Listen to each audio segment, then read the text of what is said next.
అందరికీ నమస్కారం. ఆంధ్రప్రదేశ్ శాసనసభ డిప్యూటీ స్పీకర్గా రఘురామకృష్ణరాజు గారు నియమితులయ్యారు. రఘురామకృష్ణరాజు గారి గురించి ప్రత్యేకంగా పరిచయం చేయాల్సిన అవసరం లేదు. గత వైసీపీ పాలనలో తీవ్ర ఇబ్బందులు ఎదుర్కొన్న వ్యక్తిగా, తిట్టినా పడ్డ వ్యక్తిగా, కొట్టినా తిరిగి నిలబడ్డ వ్యక్తిగా, ఒక ఫైటర్గా తెలుగు ప్రజల్లో రఘురామకృష్ణరాజు గారు గుర్తింపు పొందారు. ప్రస్తుతం ఉండి ఎమ్మెల్యేగా తనదైన రీతిలో అభివృద్ధిలో దూసుకుపోతున్న రఘురామకృష్ణరాజు గారికి కాస్త ఆలస్యమైన గౌరవప్రదమైన స్థానం డిప్యూటీ స్పీకర్గా ఆయన్ని నియమిస్తూ కూటమి ప్రభుత్వం నిర్ణయం తీసుకుంది. గత వైసీపీ ప్రభుత్వ వైఫల్యాలపై, అవినీతిపై అలుపెరగని పోరాటంతో వైసీపీ పాలనపై ప్రజల్లో ఆలోచన కలిగేలా రచ్చబండ కార్యక్రమం ద్వారా కోట్లాది మంది ప్రజలకు రఘురామకృష్ణరాజు గారు దగ్గరయ్యారు. కూటమి ఏర్పాటులో తన వంతు ప్రయత్నాలు చేసిన ఆయన కూటమి ప్రభుత్వంలో కీలక స్థానంలో ఉంటారని అందరూ భావించారు.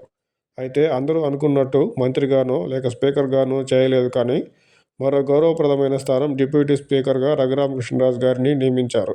తాను అనుకున్న లక్ష్యాలను ఒక్కొక్కటిగా నెరవేర్చుకుంటూ వస్తున్న రఘురామకృష్ణరాజు గారికి ఇక మిగిలింది రఘురామకృష్ణరాజు గారు జైలులో ఉన్నప్పుడు ఆయనపై దాడి చేసిన నిందితులను చట్ట ప్రకారం వారందరికీ శిక్షలు పడేలా చేయాలని చేస్తున్న ప్రయత్నంలో విజయం సాధించడమే.